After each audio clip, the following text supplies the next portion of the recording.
Naniniwala ba kayo sa panday? Siyang dakilang tagapagligtas ng mga naapi. Bukod pa doon, alam ko siya yung tumalo kay Lizardo. Ngunit, napakatagal na panahon na yun. Kaya, paano kung bumalik ang mga kampo ng kadiliman? Hindi namin hayaan na maghari ang kasamaan. Mukhang nakikita ko ng tunay na tagapagmana. Tagapagmana ng ano? Maaari niyo bang hawakan ito?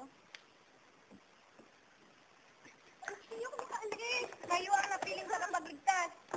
Kayo ang panegid.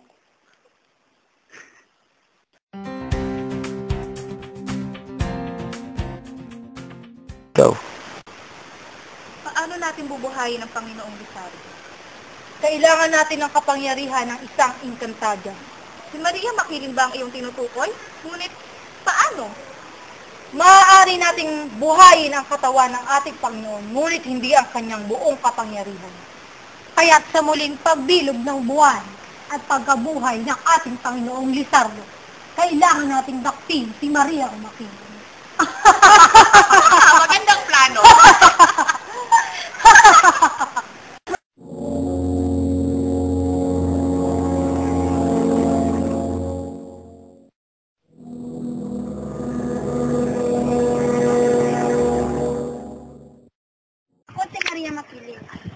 Ang tagapag-ingat ng kalikasan ito. At bukod pa doon, ako ang nakakaalam at tagapag-ingat ng mga aklat sa buhay ni Lizardo. At siya naman si Oreo, ang susulimaton. At kayo, pwede niyo bang ipakilala sa akin ang inyong mga sarili? Ako nga pala si Haji.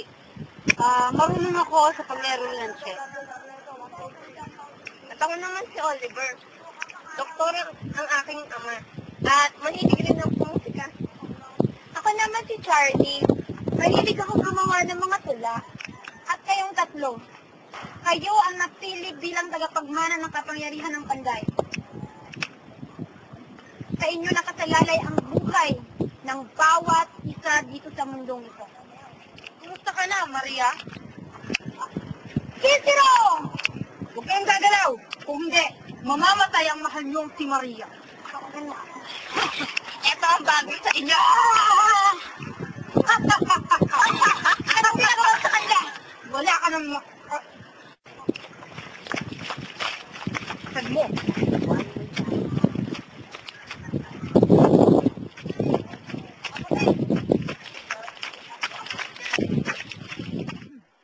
Kumusta ka na, Maria? Pakawalan niyo ako! Ano bang kailangan niyo sa akin? Hindi ka makakawala dyan kahit anong gawin mo. Tutulungan mo kami.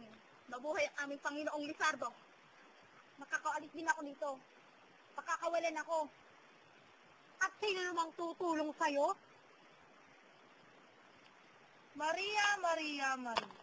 Nakalimutan mo na ba na kahit wala ang iyong permiso, ay papayag ka na buhayin ang aming Panginoon? Ililigtas din ako. Ililigtas ako na